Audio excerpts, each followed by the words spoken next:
protesters killed in Iran. You said we were locked and loaded, ready to go. What is the line there for when the U.S. is going to get involved in those protests? We'll take a look. We're watching it very closely. If they start killing people like they have in the past, I think they're going to get hit very hard by the United States. अमेरिकी राष्ट्रपति Donald Trump पहले Venezuela में तबाही मचाते हैं, उसके बाद दूसरे देशों को धमकी देते हैं।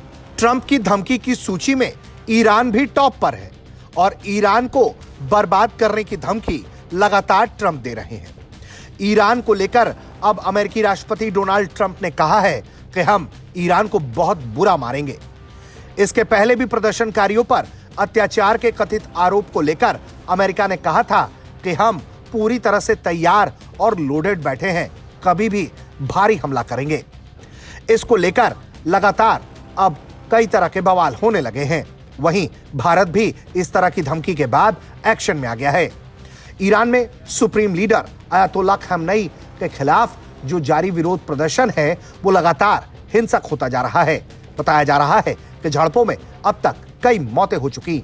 हालात को देखते हुए भारत सरकार ने अपने नागरिकों के लिए ईरान को लेकर कई तरह के बयान जारी किए हैं, जिसमें काफी अहम एडवाइजरी है।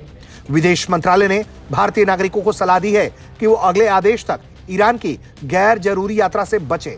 मंत्रालय ने कहा है कि जो भारतीय नागरिक और POI पहले से ईरान में मौजूद हैं, वो पूरी सावधानी बरतें, विरोध प्रदर्शन या भीड़ वाले इलाके से दूर रहें और स्थानीय हालात पर नजर बनाए रखें। इसके साथ ही तेहरान स्थित भारतीय दूतावास की वेबसाइट और सोशल मीडिया अपडेट्स को नियमित रूप से देखने की सलाह भी दी गई है। ईरान में रेजिडेंट वीजा पर रह रहे भारतीयों से कहा गया है कि अगर उन्हें अब तक दूतावास में रजिस्टर नहीं कराया है तो उन्हें तुरंत ये करा लेना चाहिए। इस पूरे प्रकरण में दो खेमे हैं।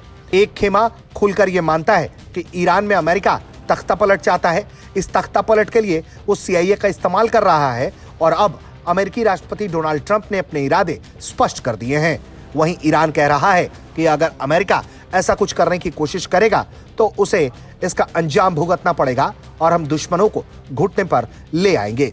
वहीं भारत इस पूरी स्थिति पर नजर बनाए हुए है और अपने नागरिकों को कई अहम सलाह दे रहा है, जिससे भारतीय नागरिकों को इस तरह के हिंसक झड़पों में कोई नुकसान ना हो। हालांकि महंगाई से शुरू हुई ये पूरी लड़ाई ईरान में अब लोकतंत्र के मांग को लेकर फैलती जा रही है।